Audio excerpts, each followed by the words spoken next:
प्रदेश के जनपद बस्ती में एक जीजा ने अपनी ही साली को मौत के घाट उतार दिया। बताया जा रहा है कि भूमि विवाद के चलते जीजा ने अपनी साली को मौत के घाट उतार दिया है।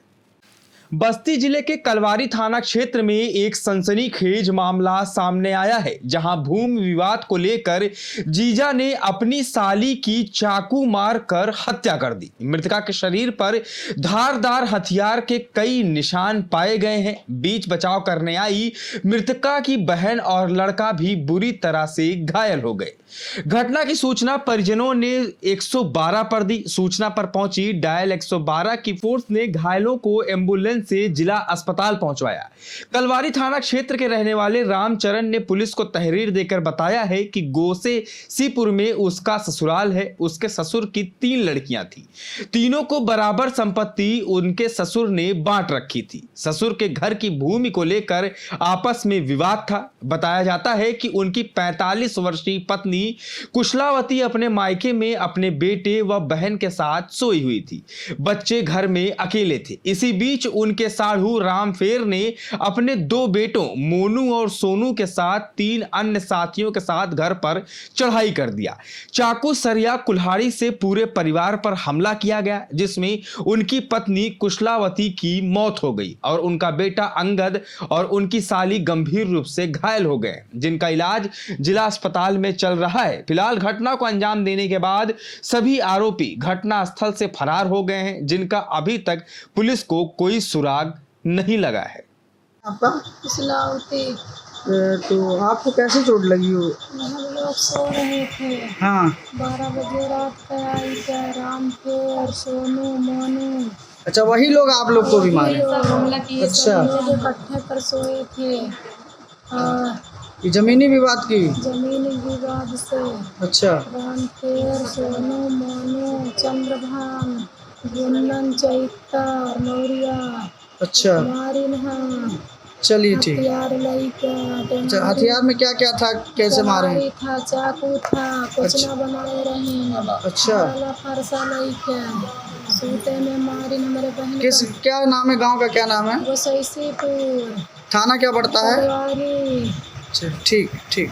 बुला के कल 12 बजे रात में गुन्नन थे, एक चैतर, एक रामफेर यादव और एक सोनू, एक मोनू। ये कौन है ये सब? सोनू मोनू रामफेर यादव के लड़के हैं। अच्छा, चैतर एक गांव में क्या है, गुन्नन वो भी यही गांव में रहता है। अच्छा, तो ये सब मिलके आपको मारे थे? हाँ, एक चंद्रभान थे, ये रामफेर यादव के भाई हैं। हाँ, ये सब मिलकर रात में आए मारे। और उसके बाद कब की घटना है ये, कब? कल 12 बजे रात की समय। अच्छा, कल फिर क्या हुआ? फिर हम लोग सो गए थे। फिर मम्मी को मार के उधर फेंक दिए थे। फिर हम गए थे तो फिर हमको भी मार दिए थे, तो हमें भाग लिया था। अच्छा, हाँ, और घर पे कोई था ना, हम ही केवल अकेले थे और मौसी थी और मम्मी। मृत्यु किसकी हुई है? मम्मी की। अच्छा, मम्मी को वही लोग मारे हैं? हाँ। अच्छा, कौन मारा है? ये सोनू मोनू रामफेर ये सब इनके भाई। एक है गुन्नन, एक चैतर और एक चंद्रभान है। अच्छा, ठीक। चाकू से आपको मारे थे? कौन मारा था? तो सोनू ने मारा था आपको? ठीक। रामचरण पुत्र रामलौट जो थाना कलवारी के रहने वाले हैं, उन्होंने आज प्रातः थाना कलवारी पर आकर ये सूचना दी कि ग्राम गोसईसीपुर थाना कलवारी में उनकी ससुराल है और उनके ससुराल में उनके ससुर की 3 लड़कियां थीं। तीनों को उन्होंने बराबर से संपत्ति बांट रखी थी। मात्र जो ससुर के घर की ज़मीन थी उसको लेकर के आपस में विवाद था। इसी क्रम में कल रात्रि में जब वादी की पत्नी और उनका बेटा और वादी की दूसरी साली और उनके बच्चे घर में अकेले थे, तब इनके साढ़ू रामफेर और उनके 2 बेटों मोनू सोनू और उनके 3 अन्य साथियों के द्वारा घर में चढ़ाई करके चाकू कुल्हाड़ी सरिये से पूरे परिवार पर हमला कर दिया गया, जिसमें वादी की पत्नी कुशलावती की अब आई हुई चोटों की वजह से मृत्यु हो गई है और अन्य उनका जो पुत्र अंगद है और उनकी दूसरी साली इस्लावती गंभीर रूप से घायल थे, जिनका इलाज सिविल अस्पताल बस्ती में चल रहा है, जो अब खतरे से बाहर हैं। उनकी सूचना के आधार पर इन 6 अभियुक्तों के खिलाफ 302 का अभियोग पंजीकृत कर लिया गया है। हमारी टीमें लगी हुई हैं। शीघ्र ही इन अभियुक्तों की गिरफ्तारी करके इस घटना का पर्दाफाश किया जाएगा।